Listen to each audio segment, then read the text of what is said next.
Hi, everyone.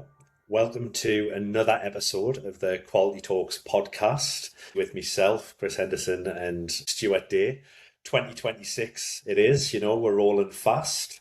And we were thinking off the back of our conversations at the end of 2025, how do we start 2026 with a bit of a bang? So we're going to switch things up a little bit in terms of the content and style that in which we present some of these conversations. So what we're going to do is we're going to have a bite-sized series that hopefully runs throughout the whole duration of 2026, obviously depending on how things go and what we want to try and achieve. But we're going to start off with this series, and the title of it is Small Changes That Make a Big Difference to Quality. And hopefully from both mine and Stu's experience, and then obviously with you as listeners sharing as well your own experiences about the topics that we talk about, we can support each other in identifying some, quick wins and some great opportunities that you can take away to your own teams, your own organization, and hopefully learn from that as well. So the first episode in the Bite Size series, we're going to call this Making Quality Visible. So we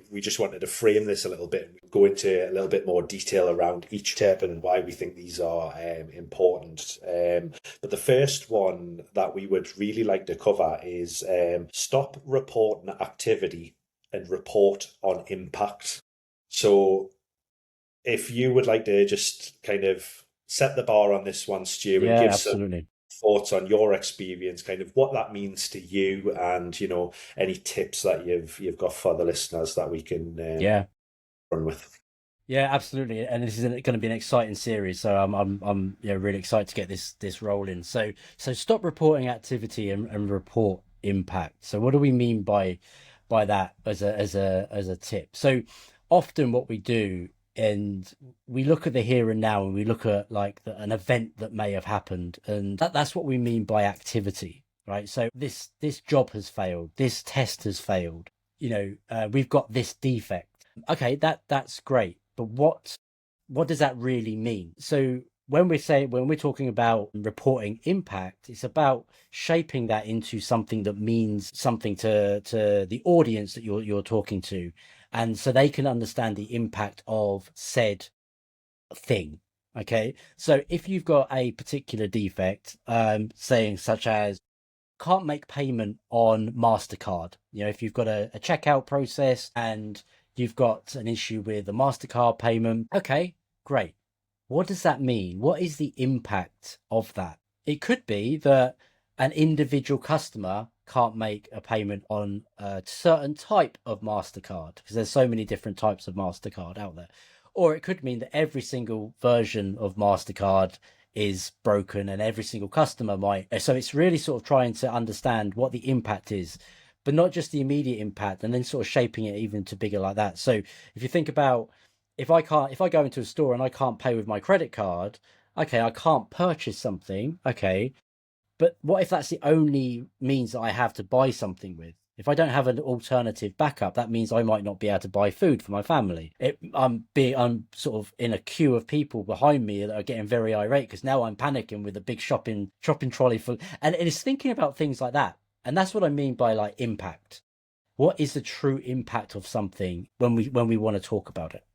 And then just on that as well, just to build upon it a little bit. So obviously, like when something happens within your organization and you're going about your job and you find something like that, it's to the point that you've just mentioned, it's like understanding the bigger picture. How is that necessarily going to impact the customer base? But then when you want to talk about that potential issue that you found, Mm. and you want to talk about the impact that it's having, is there anything that you could kind of recommend in terms of how they deliver that to, say, a delivery manager or a product owner or a business stakeholder to help them to understand what the impact really means in their own language, like from their particular area and what they potentially care about?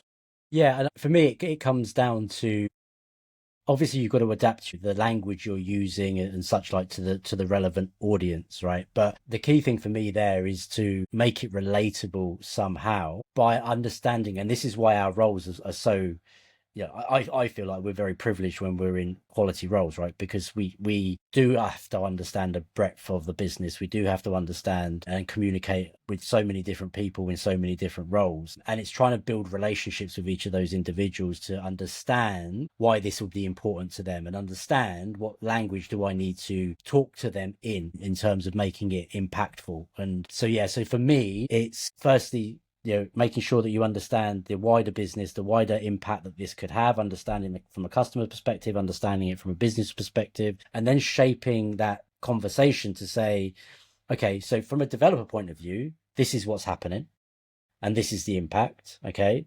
So you can maybe be a little bit more technical. From a product owner perspective, you want to sort of bring it up a layer and then talk about the customer. And this is what happens to the customer in this situation. So different levels and different layers of sort of language to use in those situations. Yeah. I think it's definitely key, like knowing your audience, like you've mentioned and stuff, and having that ability to tailor those conversations to highlight, the message that you're trying to get across. So no, I think that's really good. I mean, there's nothing really more I would add on that, to be honest. I think you've covered Well, covered really well. so I think then we move on to our second tip. And our second tip is around visualizing risk, not just focusing on the pass fail metrics and numbers and stuff like that. So, what do you think about that one, Chris? In terms of, and I know this is an area that you're very passionate about, right? Why is that important? Yeah, it's interesting, right? Because a lot of the time we talk about risk and we associate, a lot of the time people associate risk with failing tests or failing pipelines and things like that. But in reality, that's not even associated with risk, in my opinion. It's just a metric that you can use that helps tell part of the story, but it doesn't really deliver the message in its entirety. So just focusing on them things, your ability to bring forward your audience who you're trying to communicate with, because you're just basically saying X amount of tests have passed, X amount have failed, the pipeline's been down for so long, but so what, right? It doesn't mean anything. Whereas I think it's really important, like, if you're not looking at necessarily how many tests have failed, but think about it like which tests have failed, which parts of the system does then that correlate to? Do we have a repeat problem with tests failing in this area? Is it a problem for us that then we can associate more with a heightened level of risk? How do we then visualize it like a downtime within a pipeline? It means nothing. We've lost 2 minutes, so what? But is there a trend that we can visualize through the data and say over that, this pipeline's been down for 2 minutes, but over the last week it's been down for 7. And what does this mean? How does that then relate to our delivery success? And how quick we're able to get something to the customer? How are we able to resolve it quickly? And then using some of these insights to start and build a picture, like chapters in a book, they all come together and we all have different roles to play. We've got different disciplines within an organization. We all care about quality, but we all play a different part in that. So we're all different characters. So we bring something to the table that's different, but collectively we can start and build up that story. So it's talking about things in the right way that helps people visualize the risk and the impact and the association with what we're all aspiring to achieve, is to deliver a great product that adds X amount of value in one way or another to our client, whatever the business mission statement is or the aspirations for the product goal in terms of the value. And then we can directly correlate all of our information that we put together back into a story that relates back to what we're all combining together to try and deliver. So I think it's really important, because without that chaining everything together and being able to tell a story, it doesn't allow people to visualize it in the right way and make that connection. So yeah, that would kind of Yeah. be it for me. Don't just, blindly just report on passes and fails and stuff like that. Just really think about what you're looking at. Mm. How does that chain into the bigger picture of thinking and what you're trying to deliver? Yeah. And look, I'm a big believer that you start with what is the risk of this change and build from there. So even like you've got both ends of that spectrum, right? So even before you write a test or you run a test, you want to understand the risk of the change being made. What's the impact across the system? Don't just blindly go in and create a load of tests based on X piece of functionality, that kind of thing, because you could be overdoing it, you could be underdoing it. What does that really mean? So I think risk plays such a big factor in so many parts of what we do throughout the delivery cycle at so many different stages. And that's where you need to double down. And then obviously from a risk perspective, we come back to impact, which is what we talked about a moment ago, right? There's this risk and this is the impact that this risk would have. So yeah, so I agree on that one massively. And I think just to touch on that as well, like talking about risk, it means absolutely nothing without understanding the context. So a severity 1 and a severity 4 issue found both have risk, but without context and understanding of, the impacts, the areas of the system, the complexity of the code base, the impact on customer revenue, everything like that, it means nothing. So it's about how do you like combine all of that information to tell a great story and give you the information that you need in order to make an educated next step. Yeah, absolutely. You touched on a couple of points there, and it ties in nicely with the next tip, actually. So we'll roll on to that one. So we had another point, and I think it's a really good one, and it's something that's not necessarily spoken about too often. So make quality conversations unavoidable. So what does that mean to you, Stu? So to me, it's everybody has their role to play, and whether you're in a leadership role, whether you're in a team, in a role within a team, and maybe you don't feel like you have the authority to speak up, that's where this tip comes in, right? So regardless of your role, if you're a quality advocate in a team, you want to try and ensure that these quality conversations are happening at whatever level you're able to make them happen. So if you're in a team, what are you doing and how can you do that, to bring your team on that journey of understanding quality, and ensuring that you've got some sort of seat at that table, or quality has a seat at that table. It doesn't necessarily need to be you as an individual. It could mean that you're supporting and encouraging others as well to ensure that the conversations are happening. But ultimately, just make them unavoidable. Make them so that people can't not have them.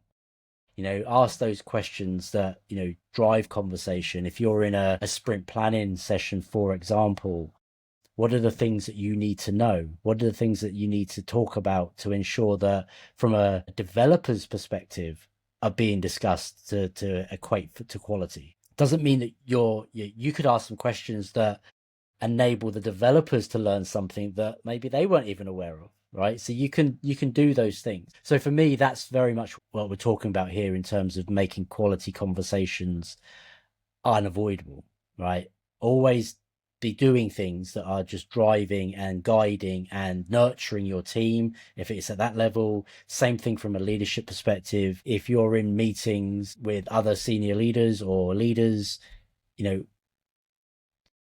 always sort of reference quality, always ensure that you're asking those questions, always ensure that you're trying to encourage others to ask those questions and things like that. So as I say, it doesn't necessarily need to be you as an individual, but it's more about ensuring those things are happening, those conversations are happening somewhere, somehow.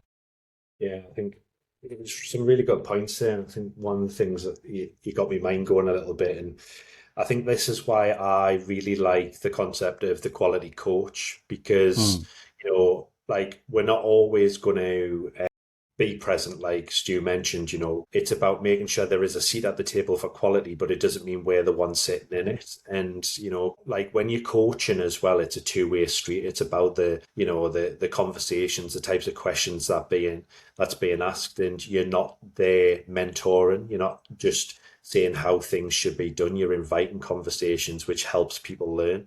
And ultimately, that's what you want to do in this situation, is create the right scaffolding within your organization, within your team, so that if you're not present, you know that certain things are being covered from a quality perspective. And adding in the right scaffolding allows people to understand how their role potentially indirectly impacts quality, and also how they can be an enabler for other people to have greater success around quality outcomes. So just understanding the bigger picture and not just things from a testing perspective as well. So yeah, I think it's a really good point, and I think it's something I think that's going to be talked about more throughout 2026, and hasn't been talked about that widely in the past, to be honest. But I think it's becoming, more and more important. We talk about shift left and shift right and things like that, and the age of AI and the adoption of that at a faster rate.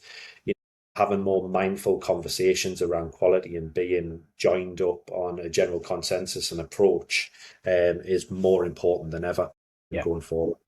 And we'll pick up more on this as we go through this series as well. So some of the things that we're talking about here, we will build on as we go through this series and double down into the detail of some of these things. So we're not going to leave you hanging, people. Don't worry.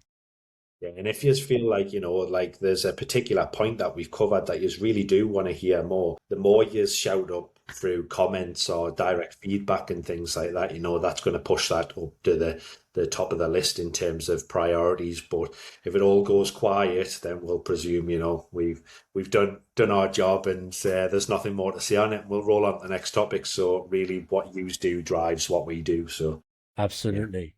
Absolutely. And you just talked about feedback there, Chris. It's almost like we know what we're going to say next, right?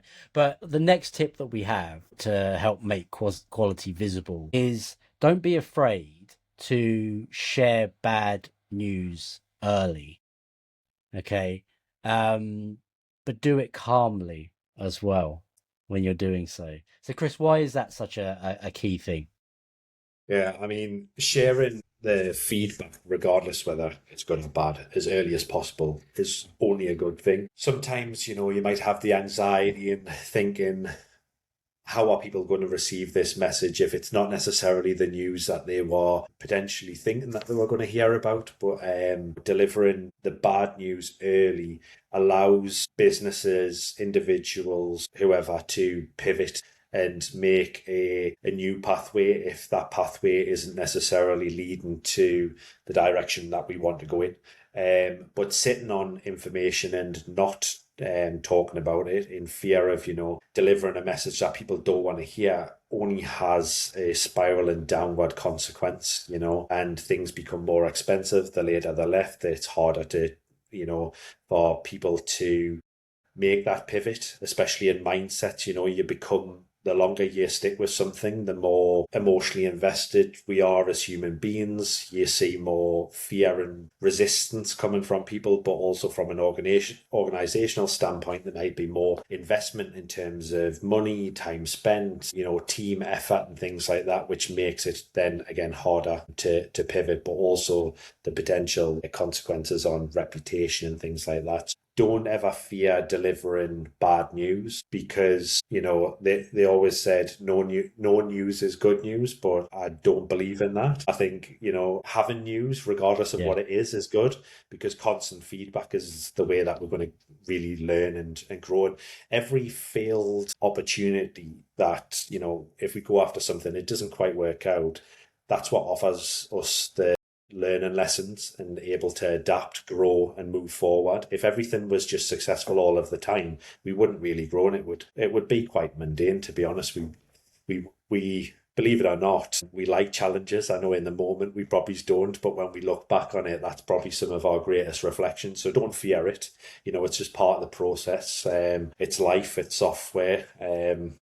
It's just something that we've got to become more accustomed to. The point that Stu made about talking calmly. Now, when I hear about delivering it like a bad or a negative message calmly, I always think, I don't know if anyone had ever played on The Sims back in the days, like Oh yeah, I did. Yeah. in the 90s, 2000s, and I don't know if it was just me, being maybe he's a bit of a problem child, but I used to remove all of the doors and windows, and then you would set the building on fire. That's just sick. I'm sure we've all done it. Um, you know, it. That's what I think about when I think about, something's happening. There's a situation that's unfolding, and you like in terms of the sim, he was running around panicking, but ultimately it never ended, with the best outcome of putting out the fire. Maybe Mm. knocking through a new door and getting out. So you've got to do it calmly. You've got to give yourself the space to think very logically. Try and do it in calm. Surround yourself with other people who, have similar mannerisms and approach, and methodically go through diagnosing, what is it that we're talking about? What is the bad in this situation, and how can we potentially turn it around and create a strategic approach to do that?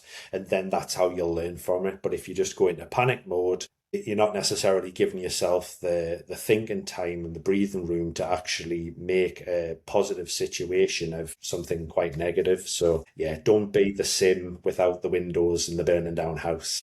Yeah.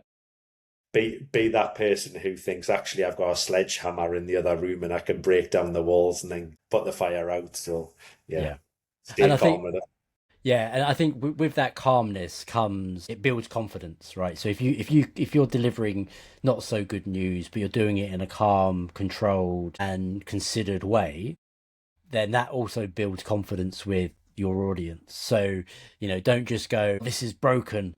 Think about, so this is the issue. This is the impact, coming back to what we were talking about earlier. So this is the impact. Here's some risks, as we talked about earlier. You can see where this is going, people, right?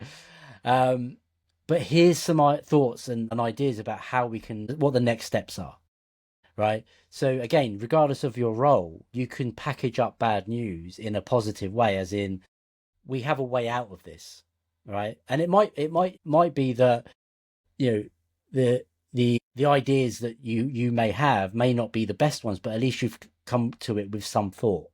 And I think that for me is really important. So if somebody's ever delivered bad news to me, I always then ask for their thoughts. I always then ask their opinions, like, well, what do you think? How could we move forward from this? What do we collectively need to do? Not what do you need to do as an individual, but what could we do as a team? So I think it's important that people think about that when you've got to share this sort of news with people.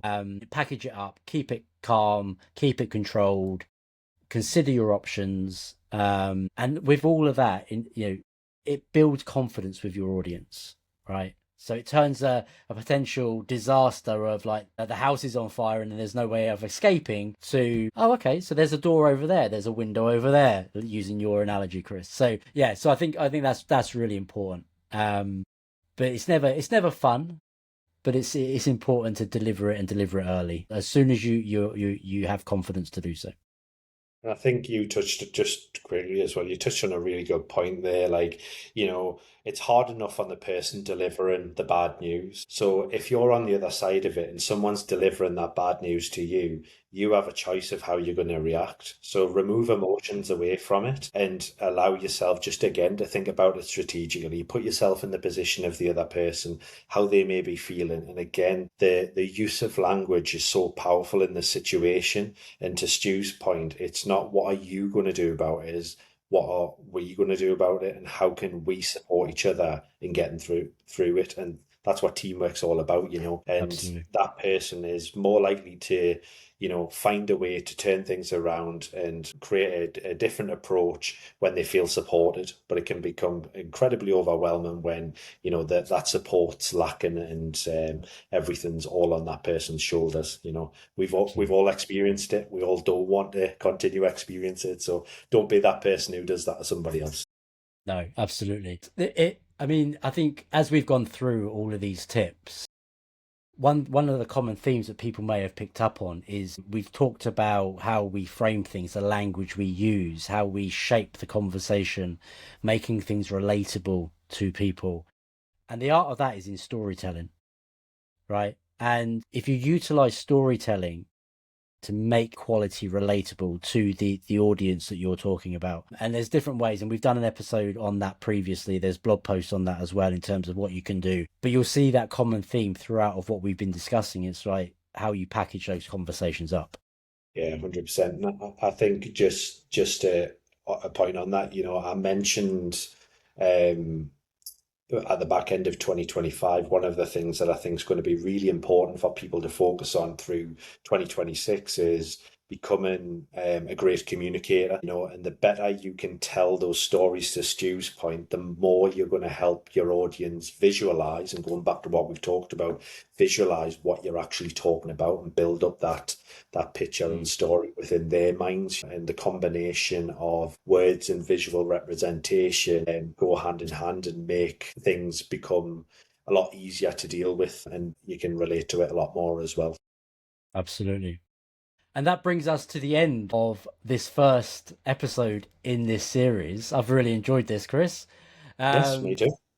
But just for to wrap things up, as part of these bite-sized episodes that we're doing in this series, we're leaving the audience with a challenge, with a question for every single one. So we in this episode we've talked about making quality visible. Okay, so the question that we're going to leave the audience with, and please drop your answers in the comments on the YouTube channel, on LinkedIn, wherever you see this. But what's one thing about quality in your team that leadership never seems to see? Have a think about that. Have a think about that, and join us next time on another episode of Quality Talks podcast. Take care for now. Take care, everyone. Bye.